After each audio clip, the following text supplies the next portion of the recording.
સર્પ યજ્ઞ કરે છે. પોતાના પિતાને તક્ષક સર્પે માર્યો માટે જન્મે જે પોતાના પિતાનો બદલો લેવા માટે સર્પ યાગ કરે છે.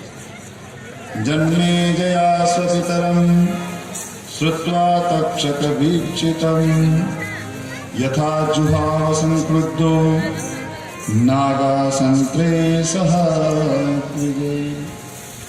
અનેક નાગોના નામ લઈ અને નાગોને તક્ષક નાગ શેષ બધા નાગોને હોમવા માટે આજ જન્મેજી રાજા સર્પ યજ્ઞ કરે છે.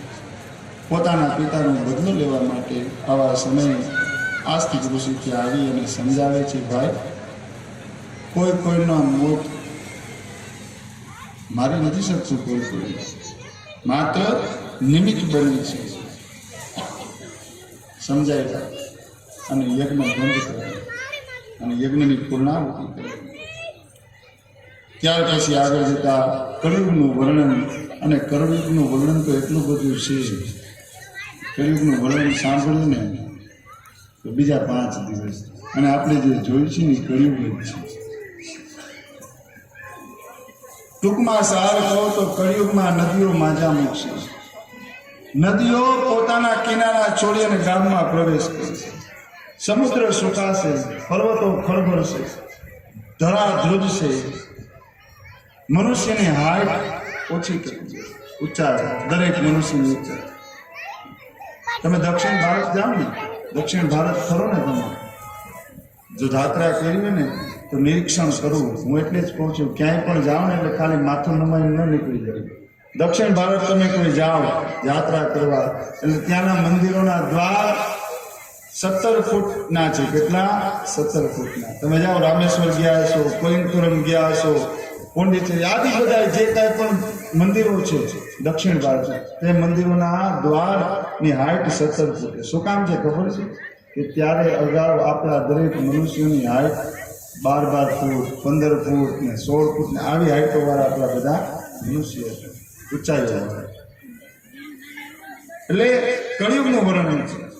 કળિયુગની અંદર જેને નર્તક એટલે કે જેને નાટક આવડશે તે જ્ઞાની ગણાશે. જોઈ છીએ આપણે, જેને નાટક સારું આવડે ને એ જ્ઞાની સમાજમાં. આપણે જોઈ છીએ નાટક કરે ઘણા, જ્ઞાની થવાનું ઢોંગ કરે. આ ઢોંગી બધા જ્ઞાની ગણાશે, અને જ્ઞાનીઓ સત્યને માર્ગે ચાલશે માટે કોઈ તેની પાસે જશે. જ્ઞાનીઓ પાસે જવાવાળાની સંખ્યા ઓછી હશે, અને ઢોંગીઓ પાસે જવાવાળાની સંખ્યા વધુ હશે. આ સમાજમાં ધૂર્ત એટલે કે ઢોંગી લોકો વિચરણ કરે છે, પણ મનુષ્ય માત્ર પોતાનું કર્તવ્ય પોતાની જાતે કરે. સાચા ગુરુની કંઠી બાંધવી અને ગુરુનો ઉપદેશ ગ્રહણ કરી સત્યના માર્ગે ચાલી પોતાનું જીવન પૂરું કરવું. સુખ અને દુઃખ એ જીવનના 2 પલડા છે. સુખે આવશે અને દુઃખે આવશે. બહુ સુખી થવા માટે ધૂર્ત લોકોનું શરણું ન લેવું. ભાગવત કહે છે, સુખી થવા માટે ધૂર્ત લોકોનું શરણું ન લેવું. ઘણા એમ કે હું તમને આ વિદ્યા આપું, આમ કરી દો, વિધિ કરી દો, તમે સુખી. જો વિધિ કરવાથી કોઈ સુખી થતું હોય ને સાહેબ, વિધિ કરવાથી કોઈ સુખી થતું હોય ને તો પેલા સુખી પૈસા વાળા અમે જ હોય. બોલો ભાગવત ભગવાન કી જય. અમે તમને એમ કહીએ કે આ વિધિ